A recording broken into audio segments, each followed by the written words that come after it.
ನಮಸ್ಕಾರ, ಇದು ಪ್ರವಾಸಿ ಪ್ರಪಂಚದ ಟ್ರಾವೆಲ್ ಬುಲೆಟಿನ್. ನಾನು ನಿಸರ್ಗ. ಈಗ ಹೆಡ್ಲೈನ್ಸ್.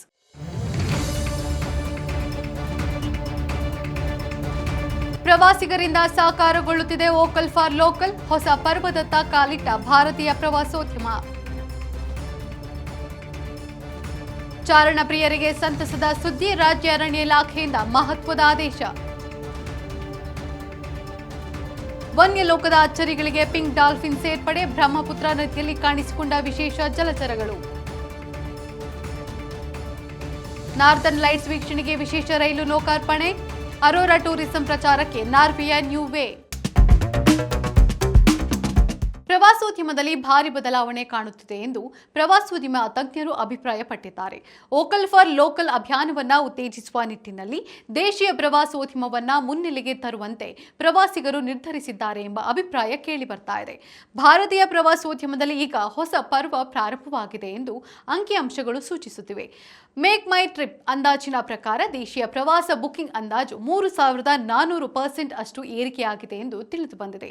ಭಾರತೀಯ ಪ್ರವಾಸೋದ್ಯಮದ ಪ್ರಮುಖ 8 ತಾಣಗಳಲ್ಲಿ ಪ್ರವಾಸಿಗರ ಸಂಖ್ಯೆ ಲಕ್ಷದ್ವೀಪ್, ಕಾಶ್ಮೀರ, ಕೇರಳದ ಮುನ್ನಾರ್, ಲಡಾಖ್, ಪುದುಚೇರಿ, ಗೋವಾ, ಜೋಧ್ಪುರ್, ಅಯೋಧ್ಯ ಮುಂತಾದ ತಾಣಗಳಲ್ಲಿ ಪ್ರವಾಸಿಗರ ಟಿಕೆಟ್ ಬುಕಿಂಗ್ ಸಂಖ್ಯೆ ಗಣನೀಯ ಏರಿಕೆ ಕಂಡಿದೆ ಎಂದು ಮೇಕ್ ಮೈ ಟ್ರಿಪ್ ತಿಳಿಸಿದೆ.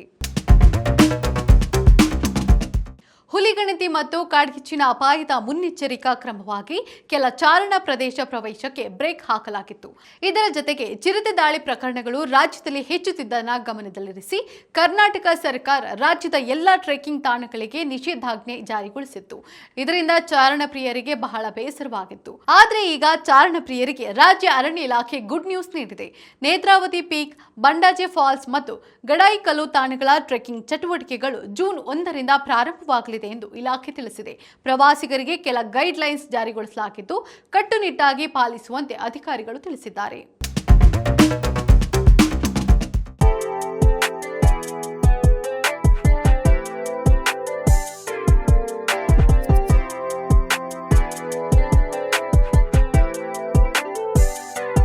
ನಮೀಬಿಯಾದಲ್ಲಿರುವ ನಮಿಬ್ ಮರುಭೂಮಿ ವಿಶ್ವದ ಅತ್ಯಂತ ಎತ್ತರದ ಮರಳಿನ ದಿಬ್ಬಗಳಿಗೂ ಪ್ರಸಿದ್ಧವಾಗಿದೆ. ಜಗತ್ತಿನಲ್ಲಿ ಅತಿ ಹೆಚ್ಚು ಸಂಖ್ಯೆಯ ಚಿರತೆಗಳು ಮುಕ್ತವಾಗಿ ವಾಸಿಸುವ ದೇಶ ನಮೀಬಿಯಾ. ಅದಕ್ಕಾಗಿಯೇ ಇದನ್ನ ಚಿರತೆಗಳ ರಾಜಧಾನಿ ಎಂದು ಕರೆಯಲಾಗುತ್ತೆ. ನಮೀಬಿಯಾದ ಕರಾವಳಿಯ ಒಂದು ಭಾಗವನ್ನ ಸ್ಕೆಲಿಟನ್ ಕೋಸ್ಟ್ ಎಂದು ಕರೆಯುತ್ತಾರೆ. ಇಲ್ಲಿನ ದಟ್ಟ ಮಂಜು ಮತ್ತು ಬಲವಾದ ಗಾಳಿಯಿಂದಾಗಿ ನೂರಾರು ಹಡಗುಗಳು ಅಪಘಾತಕ್ಕೀಡಾಗಿ ಅವುಗಳ ಅವಶೇಷಗಳು ಇಂದಿಗೂ ಅಲ್ಲಿ ಬಿದ್ದಿವೆ. ಇಲ್ಲಿ ಮರುಭೂಮಿಯ ಬೃಹತ್ ಮರಳಿನ ರಾಶಿಗಳು ನೇರವಾಗಿ ಅಟ್ಲಾಂಟಿಕ್ ಸಾಗರವನ್ನ ಸಂಧಿಸುತ್ತವೆ. ಇಂತಹ ಅಪರೂಪದ ದೃಶ್ಯ ಸ್ವಕೋಪಂಡ್ ಎಂಬಲ್ಲಿ ಕಂಡುಬರುತ್ತದೆ. ಹಾಗಾದ್ರೆ ನಮೀಬಿಯಾ ದೇಶದ ರಾಜಧಾನಿ ಯಾವುದು?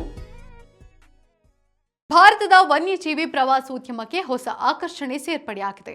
ಬ್ರಹ್ಮಪುತ್ರ ನದಿಯಲ್ಲಿ ಅಪರೂಪದ ಪಿಂಕ್ ಡಾಲ್ಫಿನ್ಗಳು ಕಂಡುಬಂದಿವೆ. ಇವು ಅತ್ಯಂತ ಆಕರ್ಷಕ ವನ್ಯಜೀವಿಗಳಲ್ಲಿ ಒಂದಾಗಿದ್ದು ಅತ್ಯಂತ ಆಕರ್ಷಕ ರಾಷ್ಟ್ರೀಯ ಜಲಚರ ಪ್ರಾಣಿ ಎಂದು ಗುರುತಿಸಿಕೊಂಡಿದೆ.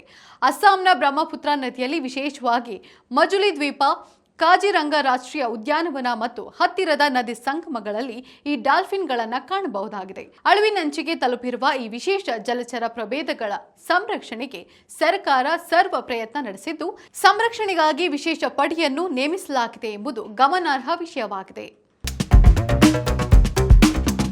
ನಾರ್ವೆ ದೇಶದ ನಾರ್ದರ್ನ್ ಲೈಟ್ಸ್ ವೀಕ್ಷಣೆಗೆ ವಿಶೇಷವಾಗಿ ವಿನ್ಯಾಸಗೊಳಿಸಲಾದ ಪನೋರಮಿಕ್ ನೈಟ್ ಟ್ರೈನ್ ಅನ್ನ ಅಲ್ಲಿನ ಸರ್ಕಾರ ಲೋಕಾರ್ಪಣೆಗೊಳಿಸಿದೆ. ಈ ಪನೋರಮಿಕ್ ನೈಟ್ ಟ್ರೈನ್ ಮೂಲಕ ಯಾವುದೇ ಅಡೆತಡೆಗಳಿಲ್ಲದೆ ನಾರ್ದರ್ನ್ ಲೈಟ್ಸ್ ಸೌಂದರ್ಯವನ್ನ ವೀಕ್ಷಿಸಬಹುದು ಎಂದು ನಾರ್ವೆ ಪ್ರವಾಸೋದ್ಯಮ ಇಲಾಖೆ ತಿಳಿಸಿದೆ. ಈ ರೈಲನ್ನ ವಿಶೇಷ ಗಾಜುಗಳಿಂದ ನಿರ್ಮಿಸಲಾಗಿದ್ದು ನಾರ್ವೆಯನ್ನ ಅರೋರಾ ಪ್ರವಾಸೋದ್ಯಮದಲ್ಲಿ ಪ್ರಥಮ ಸ್ಥಾನಕ್ಕೆ ಏರಿಸಲು ಯೋಜನೆಯನ್ನ ರೂಪಿಸಲಾಗಿದೆ. ಈ ರೈಲು ಸಂಪೂರ್ಣ ಇಕೋ ಫ್ರೆಂಡ್ಲಿ ಆಗಿದ್ದು ಗ್ರೀನ್ ಎನರ್ಜಿ ಬಳಕೆಯನ್ನು ಉತ್ತೇಜಿಸುವಲ್ಲಿ ಬದ್ಧವಾಗಿದೆ ಎಂದು ಸರ್ಕಾರ ತಿಳಿಸಿದೆ. ಈಗ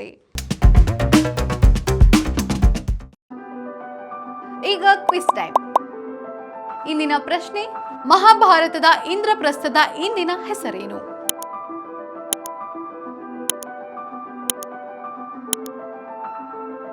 ಸರಿಯಾದ ಉತ್ತರವನ್ನ ಕಮೆಂಟ್ ಮಾಡಿ ತಿಳಿಸಿ. ಇದಾಗಿತ್ತು ಇವತ್ತಿನ ಟ್ರಾವೆಲ್ ಬುಲೆಟಿನ್. ನೋಡ್ತಾ ಇರಿ ಪ್ರವಾಸಿ ಪ್ರಪಂಚ. ವಿಹಾರವೇ ವಿಶ್ವ. ನಮಸ್ಕಾರ.